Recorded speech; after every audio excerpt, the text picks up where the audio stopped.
Hi friends, स्वागत है आपका अपने यूट्यूब चैनल में एक बार फिर से। आई होप कि आप सब अच्छे होंगे। फ्रेंड्स, आज की वीडियो बहुत ज़्यादा इंटरेस्टिंग होने वाली है। इंडियन मीडिया लेटेस्ट की ये वीडियो है। इनके चैनल का लिंक जो है मैं डिस्क्रिप्शन में दे दूंगा। तो आज की वीडियो जो है खान सर के ऊपर है। खान सर की थग लाइफ भी कह सकते हो। खान सर ने कैसे पाकिस्तानियों को धोया इस वीडियो में, तो बहुत ज़्यादा अमेजिंग वीडियो होने वाली है। पाकिस्तानियों को दबा के धुलाई होने वाली है इसमें। तो खान सर जो जाने जाते हैं अपने बेबाक अंदाज के लिए, जिस तरह से वो पढ़ाते हैं बच्चों को, तो बोलने में बहुत एक्सपर्ट है खान सर। तो उनके काफ़ी सारी वीडियोज़ वायरल होती हैं, तो उन्हीं के ऊपर ये वीडियो है। तो आज वीडियो देख लेते हैं पूरी, बाद में वीडियो के बारे में बात करेंगे। JF-17 थंडर तैयार है, जिसको प्राइड ऑफ पाकिस्तान भी कहा जाता है, वो भी टेक ऑफ के लिए तैयार है। आप देख सकते हैं जी, कैमरामैन दिखाइएगा।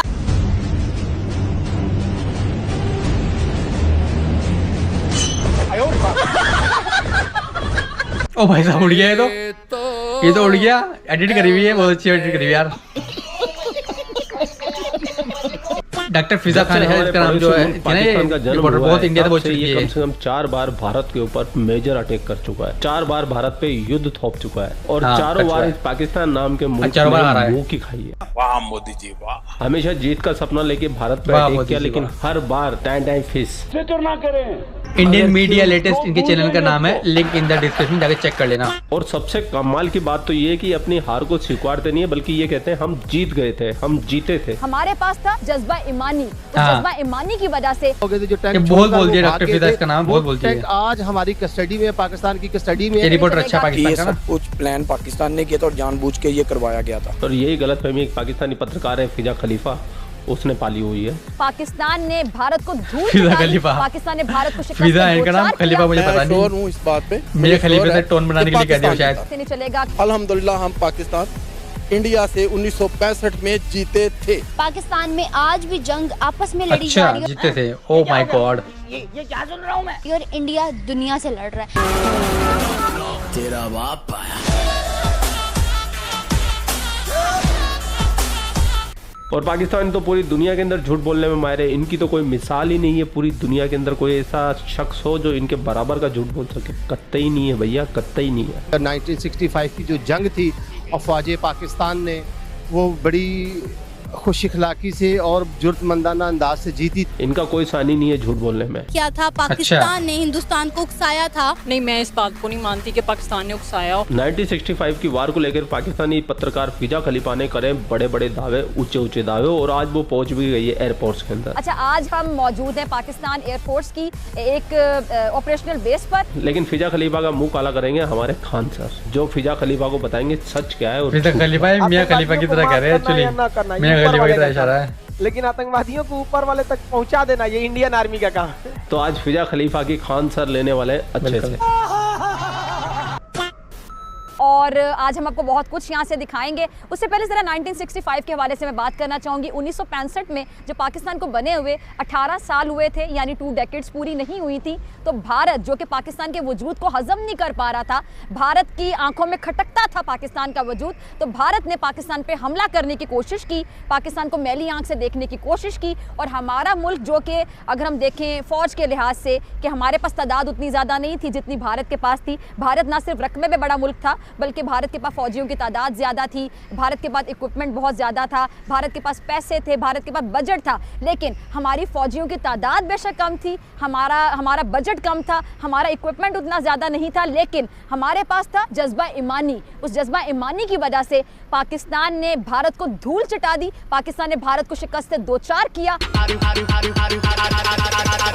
पाकिस्तान ने भारत को बताएंगे तुम्हें क्या करा किया। Are you comedy?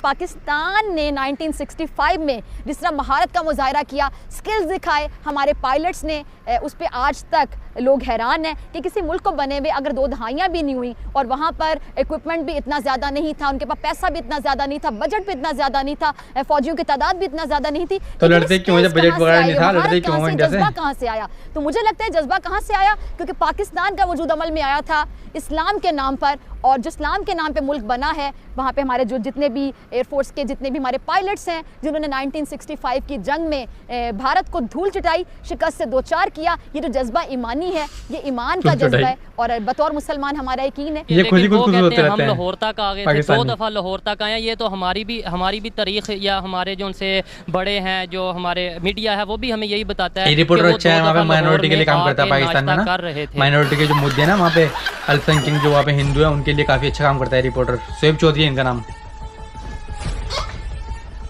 अब पाकिस्तान को लगा कि भारत जो है 1965 के युद्ध में बहुत बुरी तरह से हारा हुआ है, यही 62 के युद्ध में बहुत बुरी तरह से क्या हुआ है, हारा हुआ है। यही मौका है किस पर हमला करने का, भारत पे। फिर से होगा गजवाए हिंद। गजवाए हिंद तोड़ा करते हैं, अजब हाल है। भारत पर क्या किया जाए, आक्रमण किया जाए। और 65 में भारत में पड़ गया सूखा, यहाँ पे भारत में पड़ गया सूखा। और 62 की लड़ाई में हम लोग बहुत बुरी तरह हारे थे, सेना का मनोबल एकदम टूटा था। पाकिस्तान ने कह दिया गुजरात का कच्छ मेरा है, यहाँ पे घुस गया सब पाकिस्तान वाला, यहाँ पर घुस गया। अरे बलवंत राय मेहता का जहाज मार के गिरा दिया सब। बलवंत राय गुजरात के मुख्यमंत्री थे, उसे मार के गिरा दिया सब। ये बहुत बवाल हुआ अच्छा यहाँ। लेकिन कच्छ का रण खाली एरिया है, इसमें वो घुसे सब, भारतीय सेना बिछा दिया, उन लोग मर गए पूरा साफ, दूर दूर तक दिखाई दे रहा था। धर मार के भारतीय सेना बिछा दिया सब यहाँ कच्छ के रण में 1965 की लड़ाई में। अब पाकिस्तानी जो होते हैं सर, याद रखिए बाबू, पाकिस्तानी किसी भी लड़ाई में मजहब को जरूर घुसाएगा। कश्मीर में घुस गए सब पाकिस्तानी, और कश्मीर में घुसकर भारतीय सेना को मारते थे, आगजनी करते थे, बवाल मचाते थे। ये दिखाना चाहते थे कि कश्मीर की जनता भारत में नहीं रहना चाहती है, और इस वजह से पाकिस्तान भारत पर क्या करना चाह रहा है, युद्ध करना चाह रहा है। उसने ऑपरेशन जिब्राल्टर चालू किया। क्या चालू किया? Operation Gibraltar. ऑपरेशन जिब्राल्टर के तहत उसने क्या किया कि कश्मीर को सोचा कि काट दे बाकी के हिस्से में, और बहुत ही बड़ी संख्या में सैनिक भारत में घुस गए। और हमारे सामने समस्या ये थी कि अभी 62 का युद्ध खत्म भी नहीं, मतलब अच्छे से खत्म नहीं हुआ। जवाहरलाल नेहरू का टेंशन से मौत हो गई। जवाहरलाल नेहरू के मृत्यु का कारण भारत पाक युद्ध था, भारत चीन युद्ध। सब जिम्मेदार यही थे, तो दूसरे कौन बोली सुनेगा। देर होशियार बनेंगे, गुट निरपेक्ष रहेंगे, एयरफोर्स का यूज ना करेंगे, 20 साल जरूरत है तो 20 साल बोलेंगे। समझ में आया कि नहीं आ गया भाई? जब उसने कश्मीर पर आपके रेडी नहीं हुआ, कश्मीर जब रेडी नहीं हुआ तो तिब्बत पे क्या रेडी हो गए? नहीं समझे? आपको भी कहना चाहिए कि हम उसमें अध्ययन करने के बाद हम देखेंगे। यहाँ पर पाक, यहाँ पर कश्मीर, लाल बहादुर शास्त्री उस समय भारत के क्या थे, प्रधानमंत्री। उन्होंने देखा कि तो बहुत दिक्कत की बात, पाकिस्तान के पास कई फायदे थे। उसके पास सेवर जेट थे, उस समय का सबसे खतरनाक विमान था, और उसमें हीट सीकिंग मिसाइल लगी थी, यहाँ विंडर मिसाइलें थी साइड में, मारता था कौन? भारत के पास कोई मिसाइल नहीं थी। भारतीय जहाज में बंदूक लगा था, और उसके पास हीट सीकिंग विंडर मिसाइलें थी, मार देती थी जहाज की इंजन सूंघ के। अब हवा में तो कहीं गर्मी का सवाल पैदा नहीं होता है, अगर गर्मी है मतलब जहाज का इंजन है, और उसी को हीट सीकिंग मिसाइल थी, विंडर मिसाइलें मार देती थी। पाकिस्तान भारतीय जहाजों को मार के गिराने में सक्षम था। पाकिस्तान को अमेरिका ने पैटर्न टैंक दिया था, उस समय का सबसे खतरनाक टैंक। पूरी एशिया में कोई ऐसा हथियार ही नहीं था जो पैटर्न टैंक को मार के गिरा सकता। पाकिस्तान का मनोबल 7वें आसमान पर, और भारत के सामने सब समस्या। 62 में बहुत बुरी तरह हारे थे। भारत में नेतृत्व की कमी थी, लाल बहादुर शास्त्री आए थे चुनाव से, तो अचानक है ना, मृत्यु हो गई जवाहरलाल नेहरू की, ये आए, सूखा पड़ा हुआ था। पाकिस्तान में ऐसी कोई समस्या नहीं थी। पाकिस्तान ने देखा यही मौका है, पाकिस्तान ने यहाँ गुजरात पर हमला किया, कोई फायदा नहीं हुआ, कश्मीर में घुस के पूरा बवाल करा दिया कश्मीर में, और यहाँ ऑपरेशन जिब्राल्टर के तहत घुसा दिया। भारतीय सेना जब आई तो पाकिस्तान को वहां से मुंहतोड़ जवाब देना चालू किया, और यहाँ पर 21 दिन में जो ऑपरेशन जिब्राल्टर का जो हेड ऑफिस था 21 दिन में उड़ा दिया 21 दिन में उड़ा दिया यहाँ पे। वहाँ ऑपरेशन जिब्राल्टर की इनकी हवा निकल गई, पाकिस्तानी सैनिक भागने लगे थे यहाँ से। तो यहाँ हमारी थल सेना ने बहुत ही बहादुरी का परिचय दिया, लेकिन यहाँ पर उसकी एयरफोर्स भारी पड़ गई। एयरफोर्स के जहाज जो थे उसके, उसमें ना मिसाइलें लगी थी, और मिसाइल खुद ढूंढ के मार देती है। अब बंदूक में क्या है, मशीन गन लगा है, जहाज को टेढ़ा करना पड़ेगा, इससे करके मारना बहुत मुश्किल हो जाता है। और उसकी दुनिया की सबसे खतरनाक जहाज एस-4 नहीं था सर उस समय, तो अभी भी नहीं आया है, रेडी नहीं हुआ, अभी आ रहा है। क्या बात करते हो? उस समय टेक्नोलॉजी भी नहीं थी, एस-4 तो दुनिया में कहीं नहीं था। तो उसके बाद वेंडर मिसाइलें थी, मार देती थी, धाए से कोई जहाज नहीं उड़ता था उसके आगे, डर के मारे। हमारे पास सबसे घटिया जहाज उस समय का नॉट विमान था, नॉट विमान था। उसके पास Sabre jet, Starfighter, Sabre jet, उस समय का सबसे उन्नत जहाज, और उसमें हीट सीकिंग मिसाइल, वेंडर मिसाइलें लगी। हमारी जहाज मार के गिरा दिया, उड़ने नहीं दिया। हाँ तो तब हो गया श्रीनगर एयरबेस पे आके बम मार के चल गए। तब क्या किया जाएगा? तो भारतीय सैनिक भी कहा जुगाड़ लगाया सर। इसने कहा एक काम करते हैं, पाकिस्तान के जो सेवर विमान है इनको हम लोग चकमा देते हैं। इन्होंने क्या किया, अपने नाट विमानों को बहुत ही हाइट पर उड़ाया, बहुत ही हाइट पर उड़ाया। किसको?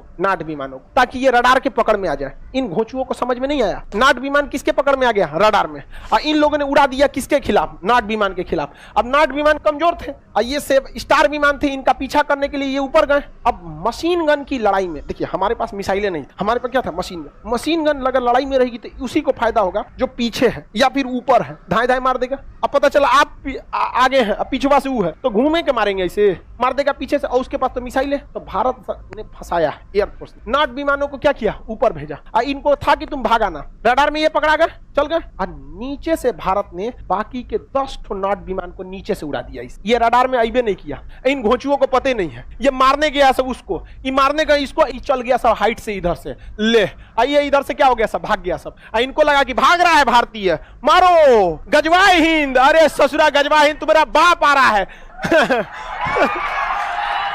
भारतीय सेना, वायुसेना के नाट विमानों ने उस समय के सेवर जेट विमानों को इस तरह से मारा कि पाकिस्तानी एयरफोर्स ने कहा कि सेवर जेट विमान अब उड़ान नहीं भरेंगे। लो समझे तो नहीं, इसे कहते हैं खौफ क्या होता है यहाँ पर। और ये हमेशा से होता रहा है। अमेरिका में कमेटी बैठाई गई कि नाट विमान कैसे मार दिया रे उसको, स्टार विमान, नाट विमान, यही होते रहेगा। अब समस्या समझिए, उस चोटों के पास बहुत दुविधा थी, अगर वो इसके खिलाफ उड़ान नहीं भरेगा तो ऑलरेडी ये हाइट पे है, मार देगा, और उड़ान भर रहा है तो ये घेर के मारेगा। जाओगे कहां, समझे तो नहीं, दोनों हाथ में, आगे खाई पीछे कुआं, मरोगे यहाँ पे। एयरफोर्स उसकी चौपट हो गई। और इतना बेहतर, शुरुआत में हमारी एयरफोर्स चौपट हुई थी, इसलिए हमेशा याद रखिएगा, हथियार मायने नहीं रखता है, चला कौन रहा है ये मायने रखता है। आज भी दुनिया, आज भी सबसे विश्वसनीय जहाज, दुनिया में सबसे ज्यादा लड़ाई लड़ा है F-16 जहाज। ये अब बहुत मॉडर्न जहाज है, अमेरिका का ही दिया है। और सेवर जेट भी किसका दिया था, अमेरिका का ही। और स्टार विमान भी किसने दिया था, अमेरिका ने। Heat seeking missile America, vendor missile America, धो दिया यहाँ पर। F-16 अभिनंदन लेके गए थे MiG-21, इसे उड़ता हुआ ताबूत कहते हैं, दुनिया का सबसे पुराना जहाज है, झड़ गया इसका पेंट टोंट भी, लेकिन इससे मार दिए किसको, F-16। अरे इसमें एक को इंजन है ना, इंजन में फेल हो गया था इनका। स्टाल पोजीशन कहते हैं, बहुत ज्यादा हाइट कर देते जहाज, स्टाल कंडीशन में चला जाए, इंजन फेल हो जाता है, इसलिए इनके ऊपर मिसाइल हिट कर गई। अदरवाइज मिसाइल हिट नहीं करती, डबल इंजन रहता तब। और दूसरा विमान भी है 1980 का, आपके पास 1980 का मोटरसाइकिल है, क्या हाल होगा। लेकिन हिम्मत देखिए उस आदमी का कि लेके उड़ गया, और किसको मारने के लिए, मारियो दिया उसको, वो तो दूसरा का आके ना मार दिया यहाँ पर। और दूसरी बात, वो पाकिस्तान की टेरिटरी में थे। हिम्मत देखिए, उन सब के पास इतना उन्नत जहाज होने के बावजूद यहाँ नहीं आए, दौड़ा दिए वहां पर। अरे वो तो गलती हो गया ना, सुखोइया पीछे था, सुखोई 30 MKI थोड़ा सा पीछे था, नहीं तो उनका सोचा लाहौर में घुस के उनको तबाही मचा के आता। तो 65 के युद्ध में एयरफोर्स ने क्या कर दिया, धावा बोल दिया। और भारतीय सैनिक तो मनोबल आगे था ही। अरे भाई, एयरफोर्स के चक्कर में ना भारतीय सैनिक आगे नहीं बढ़ रहे थे। जब एयरफोर्स ने भारतीय सेना को कहा कि आप टेंशन मत लो, उनकी एक जहाज नहीं उड़ेगी, तो भारतीय सेना अगले दिन लाहौर पहुंच गई। लाहौर पहुंच गई थी, और लाहौर के स्कूल पर पाकिस्तान का झंडा हटा के और वहां तिरंगा झंडा लहरा दिया गया था वहां। ये हकीकत है। भैया आप लोगों के पास जितने भी टिश्यू पेपर वगैरह हो सब फिजा खलीफा के लिए रिजर्व कर लीजिए, क्योंकि जब भी ये फिजा खलीफा इस वीडियो को देखेगी तो वो जरूर बैठ के सूखेगी रो। फ्रेंड, इनके चैनल का लिंक जो है मैं डिस्क्रिप्शन में दे दूँगा। बहुत अच्छी वीडियोस बनाते हैं और 3.5 लाख के आसपास इनके सब्सक्राइबर है, काफ़ी अच्छी वीडियोस बनाते हैं। तो इनके चैनल का लिंक दे दूँगा मैं डिस्क्रिप्शन, जाके चेक कर लेना, इनके चैनल को सब्सक्राइब कर लेना। तो खान सर से ज़्यादा अच्छा कौन समझा सकता है किसी भी टॉपिक को। खान सर ने कितना अच्छा टॉपिक समझाया, मैंने पहली बार देखा खान सर की ये वीडियो इस टाइप की। उन्होंने किस तरह समझाया कि हमारे कम पावर के वो थे विमान, उन्होंने किस तरह से पाकिस्तान की जो एडवांस टेक्नोलॉजी के विमान थे उनको घेर के, दिमाग लगा के घेर के उनको मार दिया। तो पाकिस्तान से इंडिया की 4 युद्ध हुई है, चारों में पाकिस्तान हारा है। और तब भी पाकिस्तान कहता है कि हम जीते हम पाकिस्तान चारों उसमें हारा है। और 71 की लड़ाई में 2 टुकड़े हो गए थे पाकिस्तान के, बांग्लादेश बन गया था 71 की लड़ाई में। तो पाकिस्तान को हमेशा मुँह की खानी पड़ती है, फिर भी पता नहीं क्यों लड़ता है इंडिया से आगे, क्यों लड़ता है। बहुत अच्छा एनालाइज किया खान सर ने, बहुत अच्छी लगी वीडियो थी। आई होप आपको भी वीडियो पसंद आई होगी। अगर आपको वीडियो पसंद है वीडियो को लाइक करें। अगर आप चाहते हैं कि इस टाइप वीडियो में आपके लिए और तो मुझे सपोर्ट कर सकते हैं। पर्टिकुलर वीडियो पर रिएक्शन चाहिए तो आप कमेंट सेक्शन में बता सकते हैं, मुझे ये वीडियो चाहिए तो मैं आपके लिए जरूर लूंगा। और कोशिश करूंगा खान सर की और भी वीडियो आपके लिए लाऊं, क्योंकि खान सर बहुत अच्छा समझाते हैं। तो नेक्स्ट वीडियो में किसी नेक्स्ट टॉपिक के साथ, तब तक बहुत सारा ध्यान रखिए। Bye bye.